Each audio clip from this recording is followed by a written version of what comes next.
आज हम लोग पुराने नियम के सर्वेक्षण के दूसरे क्लास को आरंभ करने जा रहे हैं और इस बार निश्चित तौर से चौथा पाठ है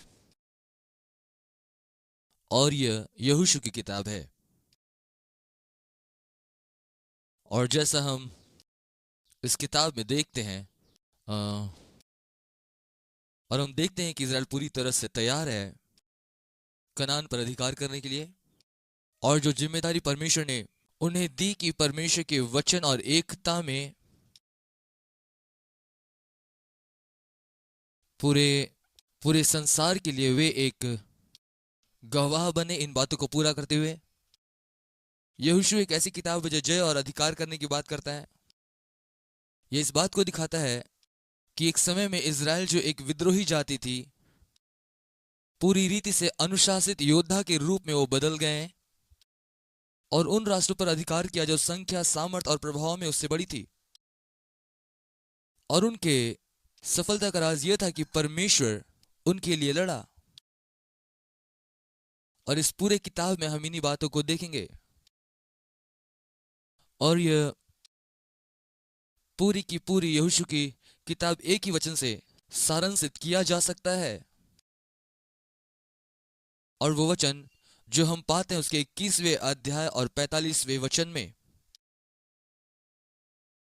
और यहोशू की किताब का मुख्य संदेश यह है, जितनी भलाई की बातें जो यहोवा ने इज़राइल के घराने से कही थी उनमें से कोई भी बात नहीं छूटी, सब के सब पूरी हुई। कितनी ही अद्भुत और रोचक कहानी है ये, जो अब तक हमने इस बिंदु तक देखा। और अब हम आगे देखने जा रहे हैं उन लोगों को जो जो परमेश्वर की आज्ञाओं के प्रति और आज्ञाकारी रहें और परमेश्वर की प्रतिज्ञाओं का आनंद उठाएं। इस पुस्तक का लेखक यहोशू है। हम लोग बार बार मूसा का नाम लिख रहे हैं और मुझे लगा कि वही आएगा, लेकिन इसका लेखक यहोशू है। और इस पुस्तक का जो कालक्रम है वो मूसा की मृत्यु से यहोशू के मृत्यु तक है, जो लगभग लगभग 24 वर्ष का है। 1451 से लेकर 1427 ईसा पूर्व। इन समयों को नोट करने का मुख्य कारण यह है कि जैसा हमने देखा कि जब हमने इस अध्ययन को आरंभ किया तब यह पूर्णतः एक अलग ही तस्वीर को देती है जब हम इसके कालक्रम को पढ़ते हैं और इन पुस्तकों के कालक्रम को जान पाते हैं।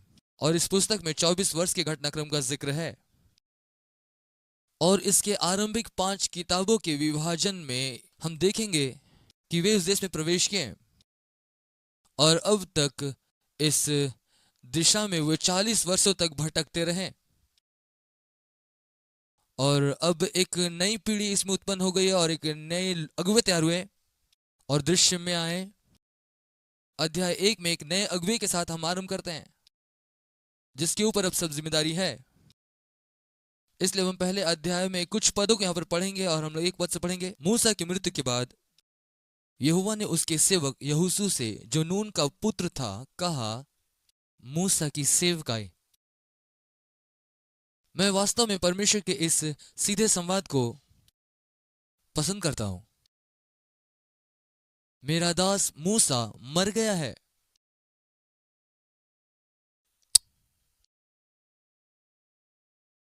यहां साफ दिखाई देता है।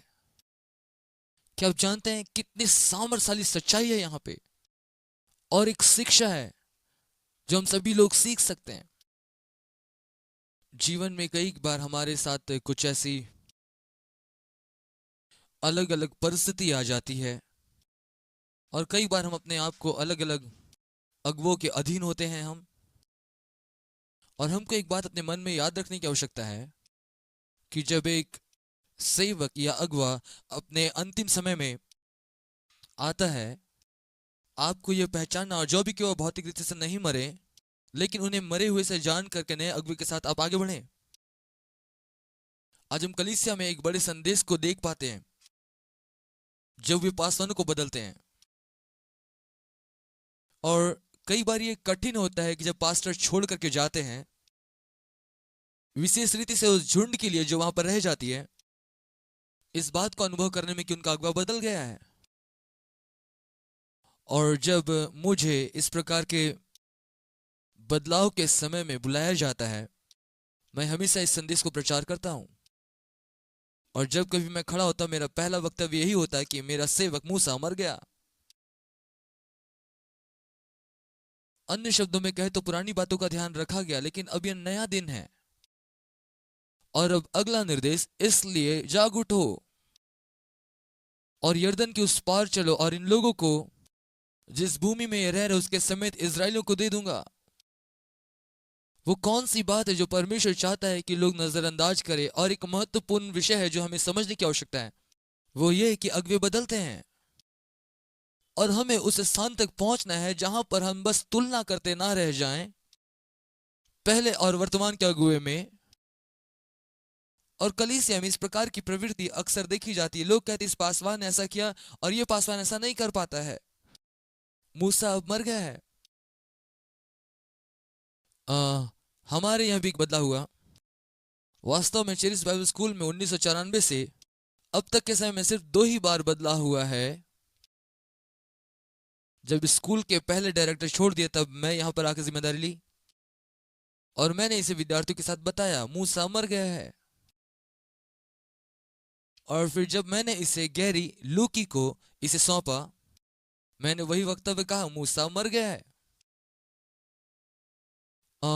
और हमने यहाँ देखा कि हमारा जो बदलाव है बहुत सरल हुआ, क्योंकि हमने पहले इसे निपटा लिया।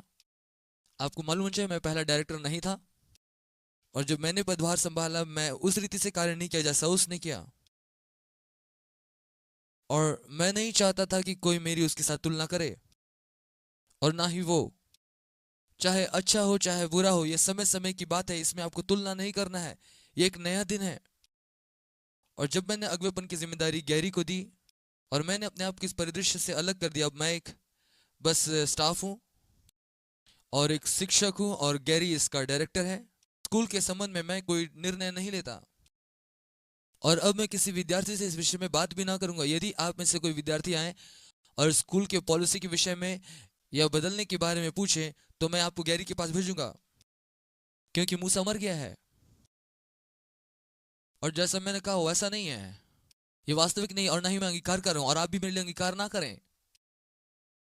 मैं कहीं नहीं जा रहा हूं यहां से, मैं अब बस केवल अलग पदवी में हूं। लेकिन हमें इसे समझने की आवश्यकता है और इस बदलाव को सीखने की आवश्यकता है। परमेश्वर बदलाव करता है और हमें उन बदलावों को ग्रहण करना है। परमेश्वर नए अगुवों को लेकर के आता है, तब हम उसकी अगुवाई में चलते हैं और वहां पर हम पहले वाले के साथ उसकी तुलना नहीं करते। हमें यह तुलनात्मक नहीं होना है। यह एक अच्छा सिद्धांत है और मेरे ख्याल से आप इस परिस्थिति से नहीं गुजरे हैं, लेकिन हो सकता है आप अपने जीवन काल में कभी इसका सामना करेंगे। यह एक अच्छा सिद्धांत है सीखने के लिए। अब तब परमेश्वर आगे बढ़ता और कहता है कि यहोशू, उस वचन के अनुसार जो मैंने मूसा से कहा, अर्थात जिस जिस स्थान पर तुम पांव धरोगे वो सब मैं तुम्हें देता हूं। जंगल और उस लबानोन से लेकर परात महानद तक और सूर्यास्त की ओर महासमुद्र तक हित्तियों का सारा देश तुम्हारा भाग हो जाएगा। तेरे जीवन भर कोई तेरे सामने ठहर ना सकेगा। जैसा मैं मूसा के संग रहा वैसे ही तेरे संग भी रहूंगा और ना तो मैं तुझे कभी धोखा दूंगा और ना ही तुझे कभी छोड़ूंगा। मेरे प्रियो, यह यहोशू के लिए एक अच्छी प्रतिज्ञा रही। अब जरा एक पल के लिए आप सोचिए इस व्यक्ति के साथ क्या हुआ। और इन वर्षों में वो मूसा की खिदमत किया करता था और उसने इस बात को नजदीक से देखा था कि लोग मूसा के विरुद्ध में बार बार आते रहे हैं। और उन सारे पलों के विषय में हम पहले ही पढ़ चुके हैं जहां लोग मूसा से बहुत खेदित थे। मेरे ख्याल से यहोशू उतना उत्साहित नहीं था इस पद को लेने के लिए। और मेरे विचार से यही कारण था कि परमेश्वर व्यक्तिगत तौर से उसको उत्साहित करता है इस विशिष्ट समय में और उसको आश्वस्त करता है कि जैसा मैं मूसा के साथ था वैसा तेरे संग भी रहूंगा। और आप इसे व्यक्तिगत तौर से ले सकते हैं। जैसा वो मूसा के साथ था, जैसा वो यहोशू के साथ था और पूरे बाइबल को जब उठा के देखें सारे बाइबल के किरदारों के साथ था, जैसा वो उनके साथ था वैसा वो आपके साथ है। और उसकी प्रतिज्ञा हमारे साथ है, ना मैं तुझे कभी छोड़ूंगा और ना ही तुझे त्यागूंगा। इसलिए जब हम अगले कुछ पदों को पढ़ते हैं, हम इसे व्यक्तिगत तौर से ले सकते हैं। जैसे यह यहोशू के लिए वास्तविक था, हमारे लिए भी वास्तविक है। और वो हमें आश्वस्त कर रहा है कि कि जैसा वो और लोगों के साथ मजबूती से रहा, वो हमारे साथ भी रहेगा। इसलिए हियाव बांधकर दृढ़ हो जा, क्योंकि जिस देश के देने की शपथ मैंने तेरे लोगों के पूर्वजों से खाई थी, उसका अधिकारी तू इन्हें करेगा। इतना हो कि तू हियाव बांध कर दृढ़ होता जा। आप क्या सोचते हैं इस विषय में कि परमेश्वर बार बार एक ही वक्तव्य को यहोशू के सामने दोहरा रहा है? मेरे विचार से यहोशू रुक कर इन लाखों लोगों के विषय में सोच रहा था। 40 वर्षों से वो उन लोगों को देख रहा है, उनके स्वभाव को, उनके व्यवहार को, उनके कामों को, और अब उनके ऊपर वो अगुवा है। मेरे विचार से परमेश्वर उसको पूर्णतः आश्वस्त करने के लिए इन शब्दों को कह रहे थे कि हियाव ना छोड़ना और दृढ़ हो जा, हियाव ना छोड़ना। जो व्यवस्था मेरे दास मूसा ने तुझे दी है, उन सब के अनुसार करने की चौकसी करना, और उससे ना तो दाहिने मुड़ना ना बाएं, ताकि जहां जहां तू जाएगा वहां तेरा काम सफल होगा। व्यवस्था की यह पुस्तक तेरे चित्त से कभी उतरने ना पाए, इसी में दिन रात ध्यान दिए रहना, क्योंकि ऐसा करने से तेरे सब काम सफल होंगे और तू प्रभावशाली होगा। क्या आपका बाइबल भी यही कहता है? अब दिन और रात इसका मनन करना है आपको। क्यों? ताकि आप उसके अनुसार चलने का प्रयास करें। वो हमें यहाँ पर वास्तविक शिक्षा दे रहा है। जब हम परमेश्वर के वचन का मनन करते हैं, हम सिर्फ वचन का ज्ञान प्राप्त करने के लिए नहीं, लेकिन इस बात का ज्ञान प्राप्त करने के लिए हमें क्या करना और कैसे करना चाहिए। वचन के अनुसार चलने वाले बनो, ना कि सुनने वाले जो अपने आप को धोखा देते हैं। और जब ऐसा करेंगे तो लिखा है, ऐसा करने से तेरे सब काम सफल होंगे और तू प्रभावशाली होगा। तब वो आपको संपन्न करेगा और आप अपने जीवन में सफल होंगे। क्या मैंने तुम्हें आज्ञा नहीं दी?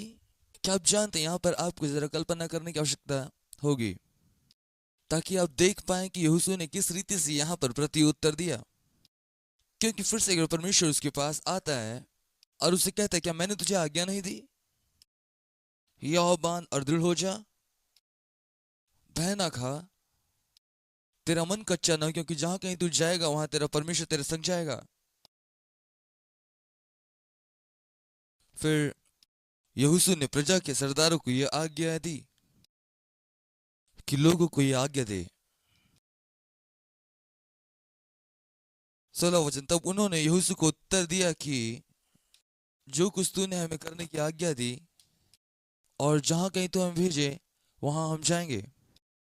जैसे हम सब बातों में मूसा की मानते थे, सब बातों में, वैसे ही तेरी भी माना करेंगे। इतना हो कि तेरा परमेश्वर यहोवा जैसे मूसा के संग रहता था, वैसे तेरे संग भी हो। क्या आप देख रहे हैं यहाँ? यदि हम नहीं पढ़े होते कि क्या बात है, तो हम उन पर यकीन करते हैं। हाँ, जो कुछ भी आप चाहते हैं वो आप मुझे बता दें। और उसके बाद हम पाते हैं, दूसरे अध्याय में हम देख पाते हैं कि यहोशू दो भेदियों को भेजता है, और वे दोनों राहाब नाम वेश्या के घर जा उतरते हैं। और आप यहाँ पे राहाब की कहानी को पढ़ेंगे, और जो बात आपको नोट करनी वो यह है कि राहाब एक तरह से देखा जाए तो वो दाऊद की परदादियों में से एक होगी। और इस बात को हम यीशु मसीह के वंशक्रम में भी देख सकते हैं। और यदि हम नए नियम में देखें तो वहां भी उसका जिक्र किया गया है। इब्रानियों की पत्री में हम देख सकते हैं, इब्रानियों उसका 11 अध्याय, यहाँ हम राहब के बारे में पढ़ते हैं। और यहाँ लिखा है, पढ़ेंगे इब्रानी 11 अध्याय 31 वचन, विश्वासी से राहब वैश्या आज्ञा न मानने वाले के साथ नष्ट नहीं हुई, इसलिए कि उसने भेदियों को कुशल से रखा था। इसलिए यहाँ पर मात्र, और आपको पता, जब आप इसे देखेंगे आप चकित होंगे क्यों परमेश्वर ने इसे शामिल किया। और मैं सोचता हूँ कि परमेश्वर हमसे ये संवाद करना चाहता है कि ये मायने नहीं रखता कि हमारा पिछला जीवन कैसा था, अ, आप कहाँ से आए, आपके माता पिता कौन है, आपका जन्म कहाँ हुआ, प्रभु को जानने से पहले आप क्या कर रहे थे, मैं सोचता हूँ कि वो यह दिखाने का प्रयास कर रहा है कि परमेश्वर हर व्यक्ति तक पहुंचता है और वो हर किसी को इस्तेमाल करना चाहता है जो कोई अपने आप को उसके हाथों में दे दे। और इसलिए हम यहाँ पर राहाब को देख पाते हैं और वचन के अध्ययन के फलस्वरूप हम इस बात को पाते हैं कि वो राजा दाऊद के परदादियों में से एक रही है और इसी रीति से वो यीशु के वंशक्रम में भी है। अब यहाँ जब जब वो उन भेदियों से मिली, वो उन दोनों को छुपा दी और फिर वो तब वह उन्हें अपने घर के छत पर लाती है और उनसे बातें करने का प्रयास करती है। और 9 वचन में यहाँ पर एक महत्वपूर्ण बात को देखते हैं। वो कहती है, मुझे तो निश्चय है कि यहोवा ने तुम लोगों को यह देश दिया है और तुम्हारा भय हम लोगों में समाया है और इस देश के सब निवासी तुम्हारे कारण घबरा रहे हैं। माफ कीजिएगा, इज़राइल के शत्रु इज़राइल को बेहतर जानते थे इज़राइलियों से, क्योंकि हमने सुना है कि यहोवा ने मिस्र से तुम्हें निकालते समय लाल सागर को सुखा दिया और एमोरियों के राजा के साथ तुम लोगों ने क्या किया, वे पूरी रीति से नाश किए गए। और ये सुनते ही हमारा मन पिघल गया और तुम्हारे कारण किसी के जी में जी नहीं रहा, क्योंकि तुम्हारा परमेश्वर यहोवा ऊपर आकाश का और नीचे पृथ्वी का प्रभु है। इस वजह से अब हमारे लोगों में साहस नहीं है। और प्रिय, हम देख सकते हैं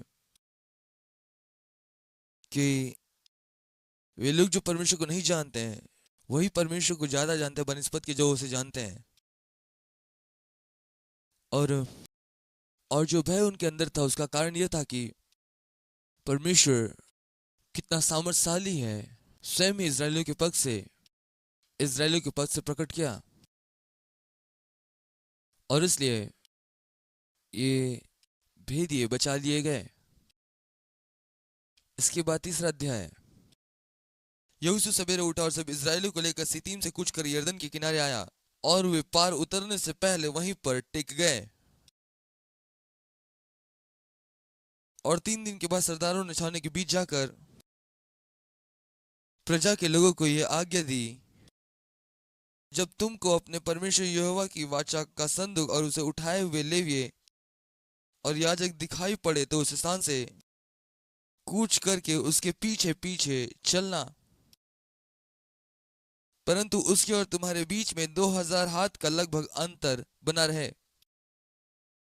तुम संदूक के निकट न जाना ताकि तुम देख सको कि किस मार्ग में चलना है, क्योंकि अब तक तुम इस मार्ग पर होकर नहीं चले। फिर यहोशू ने प्रजा के लोगों से कहा, तुम अपने आप को पवित्र करो, क्योंकि कल के दिन यहोवा तुम्हारे मध्य में आश्चर्य कर्म करेगा। तब यहोशू ने याजकों से कहा, वाचा का संदूक उठाकर प्रजा के आगे आगे चलो। तब वे वाचा का संदूक उठाकर आगे आगे चलने लगे। तब यहोवा ने यहोशू से कहा, आज के दिन मैं सब इज़राइलियों के सम्मुख तेरी प्रशंसा करना आरंभ करूंगा, जिससे वे जान ले कि जैसे मैं मूसा के संग रहता था वैसे ही मैं तेरे संग भी हूं। और तू वाचा के संदूक उठाने वाले याजकों को यह आज्ञा दे, जब तुम यरदन नदी के किनारे पर पहुंचो तब यरदन में खड़े रहना स्थिरता से। अब इससे पहले कि आगे जाएं, यह तो मात्र मैं हूं, ठीक है। मेरी विचारधारा, मेरा सोच, और किसी को बाहर जाकर ये कहने की जरूरत नहीं कि मैं यहाँ पर ये सिखाता हूँ कि परमेश्वर ऐसा कहता है। ये मेरी सोच है जो परमेश्वर ने मुझ पर प्रकट की। सही है? क्या आप सभी लोग स्पष्ट हैं? मैं जरा सा सावधान रहता हूं इस बात को कहने के लिए कि परमेश्वर ने ऐसा कहा। मैं यकीन करता हूं कि परमेश्वर ने इस रीति से मुझसे बातचीत की और ये आपके और मेरे लिए एक भविष्यवाणी के वचन है आज के दिन।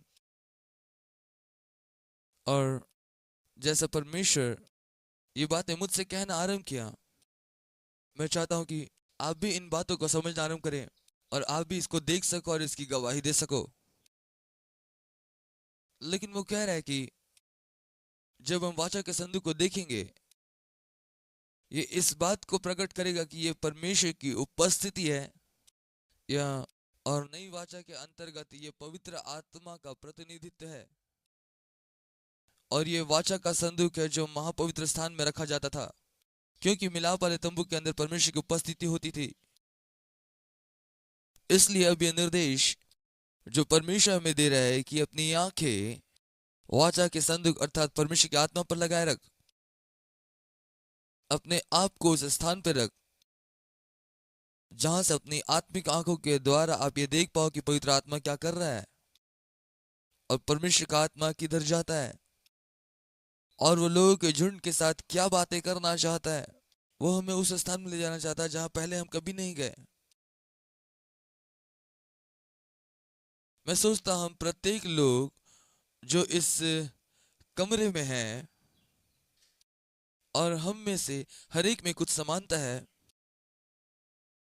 और वो सत्य यह है कि हम में से हर एक के अंदर एक हलचल है कि हम इस बात को जाने, जिस बात को अब तक हमने अनुभव किया उसके साथ चलने में उसे कहीं और अधिक ही बाकी है। और आपने अपने जीवन में विश्वास का कदम बढ़ाया ताकि आप जो आप जीवन में करे थे उसे बाहर आ जाएं। आपने उस स्थान के लिए कदम बढ़ाया जहां आप यकीन करते हैं कि परमेश्वर अपने आप को और अधिकायत के साथ प्रकट करे, और परमेश्वर भी चाहता है कि अब तक आपने जितना जाना उससे बढ़कर के आप उसे जाने। और हमें से प्रत्येक से कहता है कि हम उन कामों को करने में ना फंसे जो हमेशा से करते आए हैं। मैं तुम्हें उस स्थान में ले जाऊंगा जहां तुम पहले कभी नहीं गए। मैं चाहता हूं कि तुम एक अनुभव प्राप्त करो और पवित्र आत्मा के साथ चलो जैसा अब तक तुम पहले कभी नहीं चले। और वो हमें एक स्तर आगे ले चलता है और वो कहता है अपने आप को अलग करो, अपने आप को पूर्णतः समर्पित करो, क्योंकि कल, इसका यह मतलब नहीं कि 24 घंटे बाद कल, परंतु कल तुम्हारे बीच चमत्कार करूंगा। और उसका उद्देश्य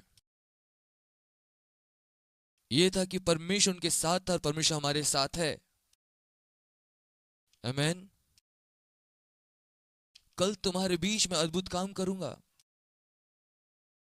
और सारे लोगों के सामने तेरी प्रशंसा करना आरंभ करूंगा, जिससे वे जान ले कि जैसा मैं मूसा के संग रहा, और अब आगे सूची में जा सकते हैं, जैसे मैं यहोशू के साथ रहा, जैसा गिदोन के साथ रहा, जैसा मैं सिमसोन के साथ रहा, दाऊद के साथ रहा, एलिया के साथ रहा, एलीसा के साथ रहा, जैसे मैं यूहन्ना के साथ रहा, पतरस के साथ रहा, पौलुस के साथ रहा, यीशु के साथ रहा, वैसे ही तेरे साथ भी हूं।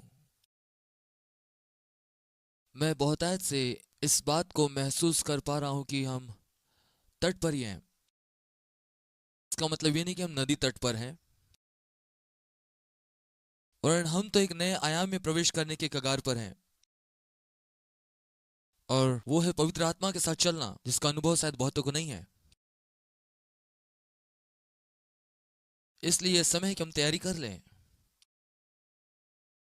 और इसी वजह से आप यहां पर है। यह एक तैयारी का समय है, और किसी भी रीति से आप इसे ना खोएं। ये बहुत आसान है कि अपनी पुरानी जिंदगी में लौटकर केसरा सरा गीत गाते रहें,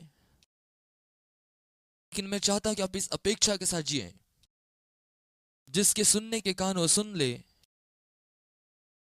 इस बात को जानते हुए कि वो जीविता परमेश्वर हमारे बीच चलता है।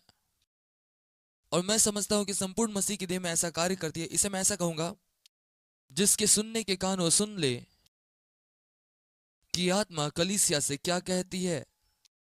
मुझे यकीन है कि हम अपने दिन में आ रहे हैं, जैसा कि मैं परमेश्वर के वचन को समझ पा रहा हूं। मसीह यीशु के पुनरागमन के पहले कलीसिया अपनी पूरी महिमा के साथ चमकेगी। यदि अभी तुरंत हमें छोड़ना होता तो हम इसे कभी नहीं गवाते,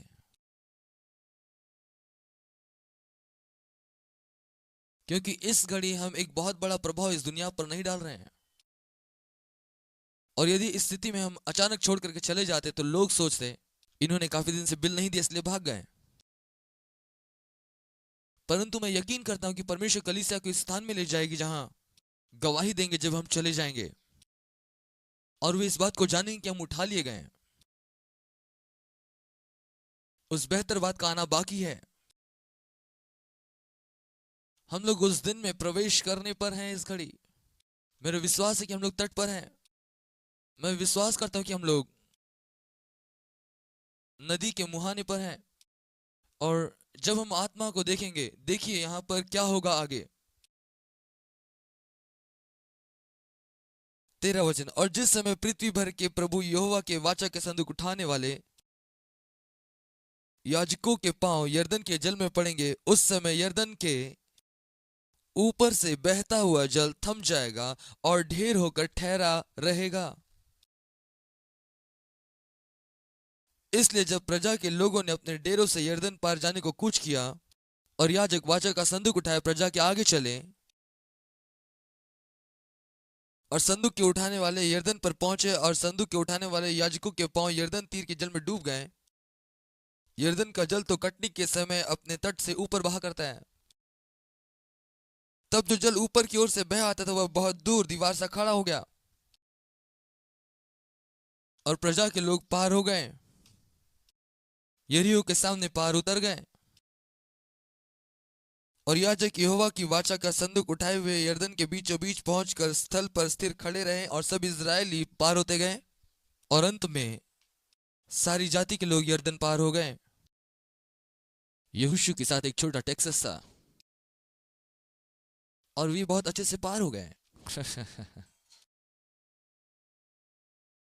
लेकिन एक बार फिर से, क्या आपने देखा, जैसा कि हमने पहले कई बार कहा, परमेश्वर इसे अकेले ही नहीं कर लिया। उस नदी में तब तक कुछ नहीं हुआ जब तक याजकों ने अपने पांव नहीं धरे। और परमेश्वर अपने हदों से बाहर जा करके हमें यह बताता है कि नदी में बाढ़ की स्थिति है। इसका मतलब पानी तट से बाहर बह रहा है। आप में से बहुत लोग बाढ़ के समय नदी को देखे होंगे। अब हमें यह नहीं पता कि ये कितना चौड़ा था, और वो काफी अच्छा खासा बड़ा था, और परमेश्वर कहता है कि मैं चाहता हूं कि तुम लोग उस पार जाओ। वे याजक जो वाचा का संदूक लिए थे, और वे नदी की तरफ अपने कदम बढ़ाते हैं। मैं पूरी तरह से आश्वस्त तो नहीं, लेकिन मैं सोचता हूं कि कुछ तो उनके दिमाग में चल रहा होगा। ऐसा लगता है मानो आज हम लोग नदी में बहने जा रहे हैं, क्योंकि अब तक नदी में कुछ भी नहीं हुआ है जब तक उन्होंने अपने पांव नहीं धरे। और मुझे नहीं पता, हो सकता है वो सीधे पानी में उतर गया, लेकिन मैं सोचता हूं कि वो वहां पर पहुंच करके शायद अपने पांव से थोड़ा ये महसूस करने का प्रयास करे होंगे कि बहाव कितना तेज है। लेकिन जिस क्षण उन्होंने पांव अंदर रखा और पानी रुक गया, और लोग वहां से पार हो गए। हालेलुया।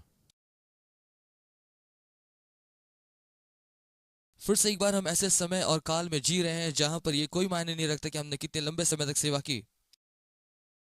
क्या अब भी हम विश्वास से चल रहे हैं और चीजों को देखकर नहीं? हमको हमेशा अपने जीवन में स्मरण रखना है कि हम जो कुछ भी करें अपने जीवन में वो विश्वास से करें। और हम देखते हैं अध्याय 4 में वो यादगारी के रूप में नदी के बाहर 12 पत्थर खड़े करते हैं, और आप जानते हैं परमेश्वर ने उनके लिए किया, और उन्हें ये नहीं भूलना चाहिए। अब मैं नहीं सोचता कि परमेश्वर हमसे ये चाहता है कि हम उसके लिए भौतिक यादगार बनाएं उन स्थानों में जहां पे परमेश्वर ने बहुत सामर्थ्य रीति से हमारी सहायता की है, लेकिन मैं सोचता हूं उसे अपनी यादगारी को अपने याददाश्त में उतार लें। और जब अपने जीवन में हम आगे बढ़ते हो उन बातों को हम दोहराएं, और उन समय को याद करें जब परमेश्वर के हाथ ने हमारी सहायता की, हमारे बदले वो हस्तक्षेप किया। और उन पलों को याद कीजिए, पुनरावलोकन कीजिए। आपको पता है, मैं अक्सर उस रविवार की सुबह को याद करता हूं जिस समय यीशु से मेरी व्यक्तिगत तौर से मुलाकात हुई थी। और मैं उस समय में लौट करके जाता हूं जब मैंने पवित्र आत्मा का बपतिस्मा पाया था। मेरा जीवन हमेशा के लिए बदल गया। मैं याद करता हूं जब परमेश्वर ने मुझसे बात किया कि मैं कलीसिया स्थापित करूं, जो निर्देश उसने मुझे दिए एक पासवान होने के नाते से, अ, भवन के निर्माण के लिए निर्देश दिए कि कैसे बनाए अलौकिक रीति से। लेकिन मैं याद करता हूं उन पलों को, क्योंकि यह बहुत ही अद्भुत था। मुझे यहाँ के निर्माण कार्य के बारे में कुछ नहीं पता जब तक परमेश्वर मुझे निर्देश नहीं दिए कि भवन कैसे बनाना है।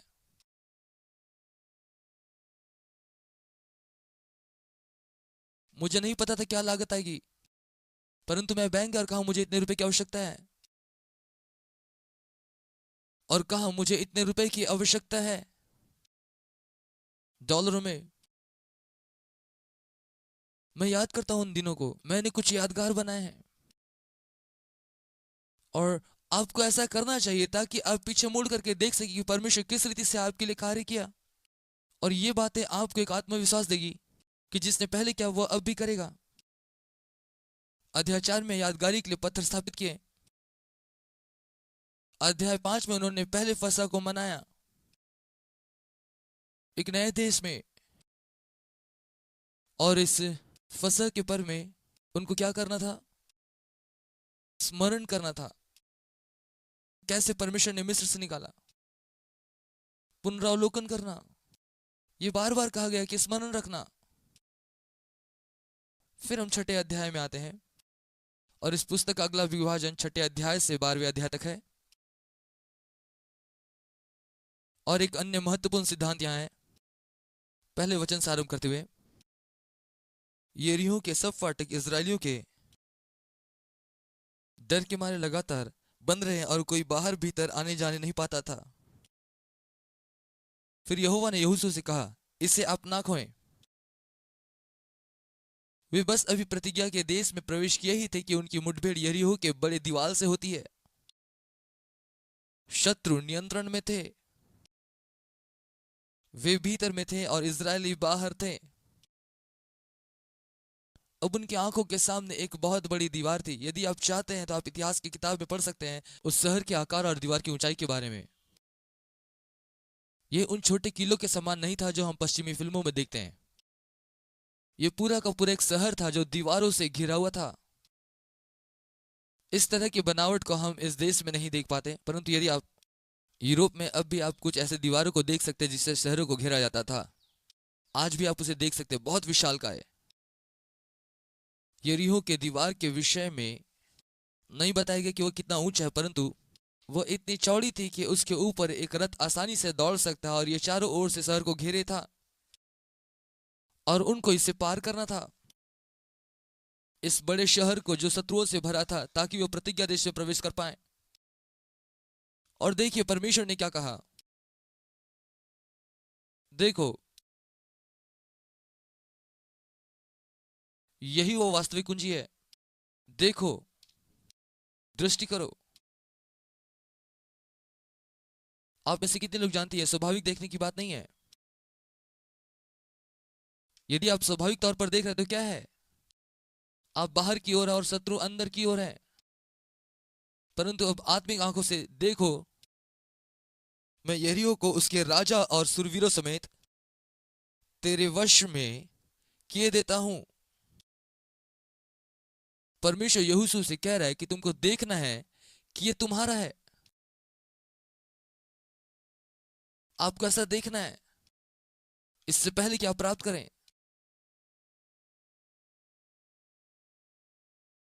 यही बात वो हमसे कह रहा है। हमें अपने आप को ऐसा देखना है जैसे परमेश्वर के वचन ने हमारे विषय में व्याख्या किया है। हम अपने आप को बस स्वाभाविक तौर से ना देखें, लेकिन हम वैसा देखें जैसा परमेश्वर हमको देखता है।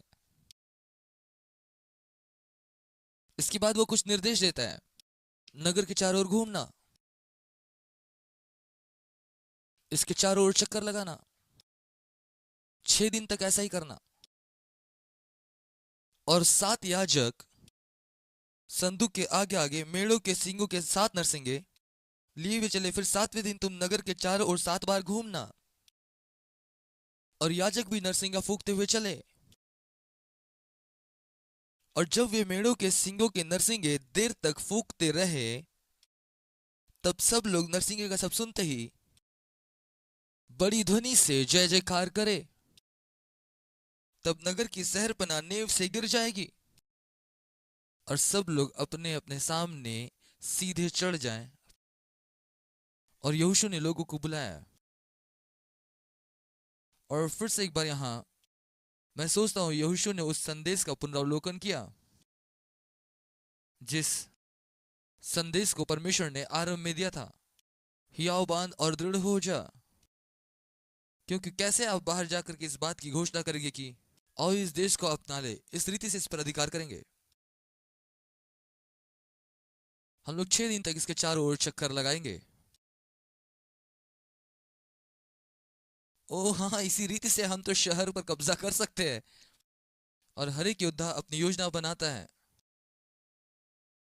सुनो, हम लोग 6 दिन तक इस शहर के चक्कर लगाएंगे और 7वें दिन हम लोग 7 चक्कर लगाएंगे। तब याजक तुरही बजाएंगे और हम लोग जोर से चिल्लाएंगे और दीवार गिर जाएगी। हाँ, सही है यीशु। और उसने बताया इसे करने के लिए।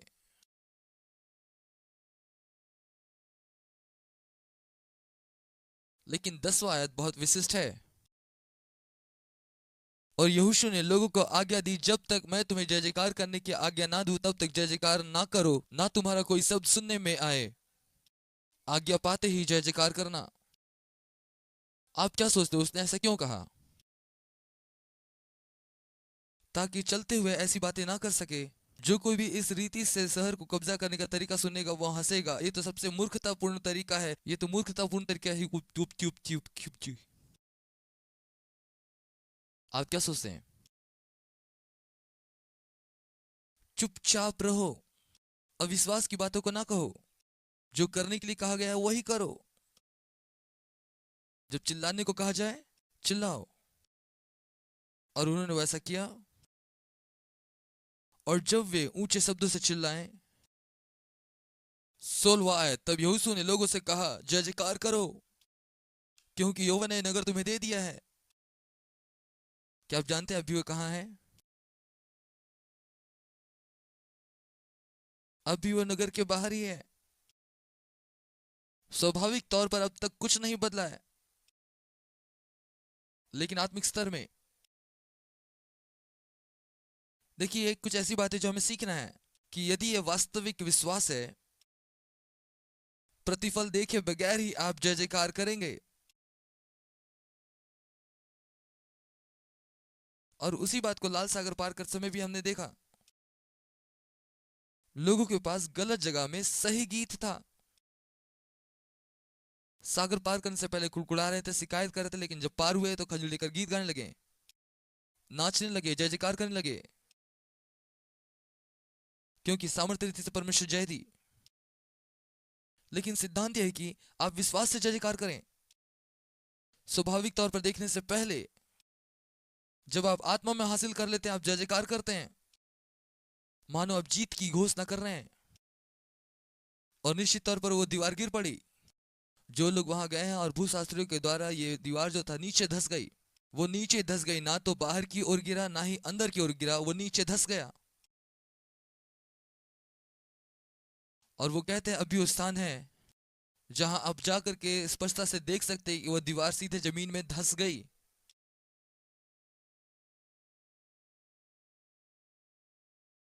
और वे शहर पर कब्जा कर लिए। 27 वचन, और यहोवा यहोशू के संग रहा और यहोशू की कृति उस देश में फैल गई। परंतु अध्याय 7 में अकान,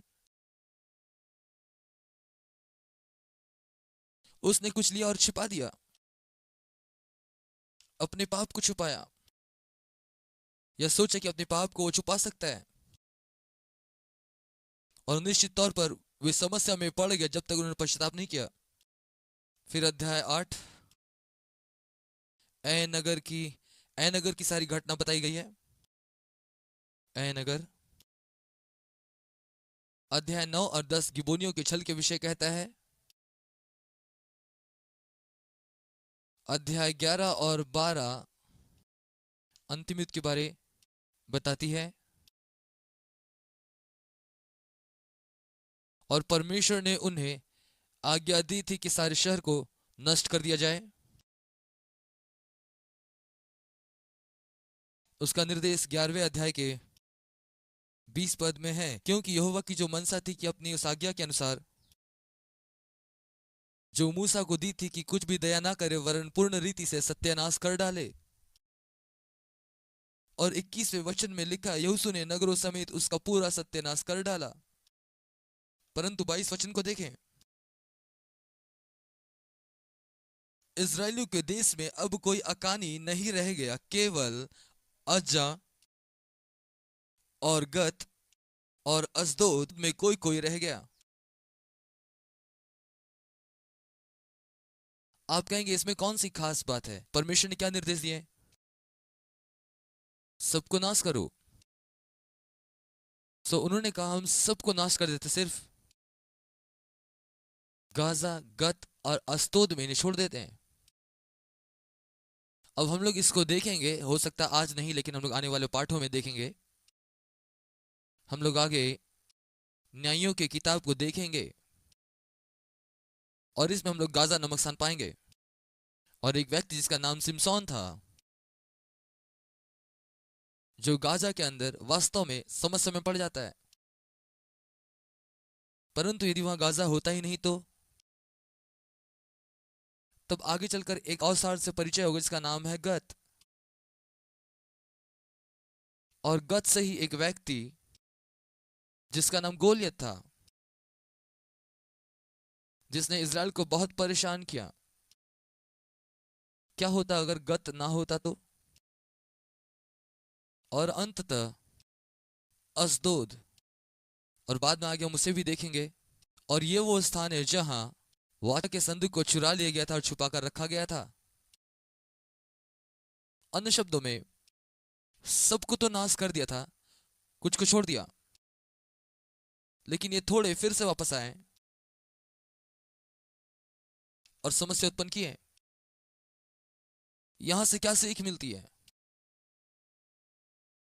हमें अपने जीवन के हर क्षेत्र से व्यवहार करना है, सिर्फ उन बड़े क्षेत्रों से नहीं जहां से पाप आता है, लेकिन हर क्षेत्र से व्यवहार करने की आवश्यकता है। क्योंकि बाइबल बताती है छोटी लोमड़ियां दाग की बारी को नष्ट कर रही है। और इसीलिए परमेश्वर कह रहे हैं कि हमें किसी पुरानी बात को पकड़े रहने की आवश्यकता नहीं है। जैसे अहम को, क्या आप जानते हैं अहम हार मानना नहीं चाहता? क्या आपको पता है चर्च किन बातों की वजह से दोषी है? यदि आप इस चित्र को चित्रित कर पाए तो जो भी कि यह बाइबल के अनुसार नहीं है, लेकिन यह विषय को बताने के लिए सही बिंदु है। मान लीजिए हमारे पास कुछ लोग हैं और ये अपने आप को खत्म करने जा रहे हैं। अन्य शब्दों में वे अपने आप को क्रूसित कर रहे हैं, अपने देह को क्रूसित कर रहे हैं। यदि आप कल्पना कर सकते तो कल्पना कीजिए ये क्रूस पर टंगे हुए हैं और उसके लहू का एक एक बूंद वो बहता चला जा रहा है, उनके स्वयं का लहू। बुरा लगता है कहने में। कई बार कलीसिया साथ में आती है और उस क्रूस को ले जाकर के बाहर उलट देते हैं। हमें उस बिंदु में पहुंचना है जहां हमारा अहम खत्म हो जाए, जहां हमारा अहम खत्म हो जाए और वास्तव में अपने आप को संपूर्णतः प्रभु को समर्पित करें। अन्य शब्दों में पुराने जीवन को पकड़े ना रहें। अपने अहम की बातों से हमें बाहर निकलना सीखना होगा। आप में से कितने लोग जानते हैं अपने जीवन में उन बुरी बातों को ही छोड़ना नहीं, परंतु उन अच्छी बातों को भी छोड़ना जो शरीर के प्रभाव में है। हमें उस प्रकार से आचरण करना होगा जिस प्रकार से पौलुस कई बार कहता है, अपने आप को पाप के लिए मरा हुआ समझो और परमेश्वर के लिए खुद को जीवित समझो। हम देखते हैं यहां पर क्या होता है, क्योंकि उन्होंने पूरी तौर से आज्ञा नहीं मानी। उन्होंने कुछ को छोड़ सबको तो नष्ट कर दिया, लेकिन उन कुछ में गाजा और गत और अजदोद रह गया, और उस देश का विभाजन होता है और कालेब को अपना हिस्सा प्राप्त होता है। अध्याय 14 में, यदि आपको याद है, यहोशू और कालेब भी दो थे जो अच्छे खबर के साथ वापस लौटते हैं। उन 30 लाख लोगों में यही दो थे जो प्रवेश कर पाए और कालेब को अपना हिस्सा मिलता है। वो एक बुजुर्ग व्यक्ति था, लेकिन वो कहता मुझे पहाड़ी भाग चाहिए।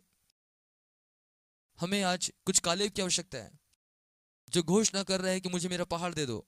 और हम 23वें और 24वें अध्याय में देखते हैं यहोशू के सेवा का समापन, उसके अगुवेपन की समाप्ति, उसकी मृत्यु के बारे में हम लोग पढ़ेंगे। और यहां हम लोग देखेंगे अध्याय 24 और उसका 15 वचन, यहोशू की विदाई। और वो लोगों को अपने पास बुलाता है और वो कहता है यदि यहोवा की सेवा करनी तुम्हें बुरी लगे तो आज चुन लो तुम किसकी सेवा करोगे। चाहे उन देवताओं की जिनकी सेवा तुम्हारे पुरखा महानद के उस पार करते थे, और चाहे एमोरियों की देवताओं की सेवा करो जिसके देश में तुम रहते हो, परंतु मैं तो अपने घराने समेत नित्य यहोवा की सेवा करूंगा। और मैं सोचता हूं कि यह एक बात हम सभी लोग अपने में लें और घोषणा करें, मैं अपने घराने समेत नित्य यहोवा की सेवा करूंगा। आमेन। और अब हम लोग यहोशू की किताब के समापन तक पहुंच गए हैं, एक जय की किताब, सफलता की किताब, उन चीजों पर अधिकार कर लेना जो परमेश्वर ने कहा और परमेश्वर के बड़े हाथ को देखना। इस 24 साल के दरमियान में मैं पूरी तरह से आश्वस्त हूं कि यहोशू उस पहले निर्देश को जो उसे परमेश्वर से मिला था याद रखा। इस बात को सदा अपने में याद रखा कि हियाव बांध और दृढ़ हो जा, जैसा मैं मूसा के संग रहा तुम्हारे संग भी रहूंगा। और जैसा कि इस क्लास को हम समाप्त करने जा रहे हैं, चेतावनी के साथ मैं समाप्त करना चाहता हूं, हियाव बांध और दृढ़ हो जा। जिस प्रकार से परमेश्वर मूसा के साथ रहा, आपके साथ भी होगा। आमेन।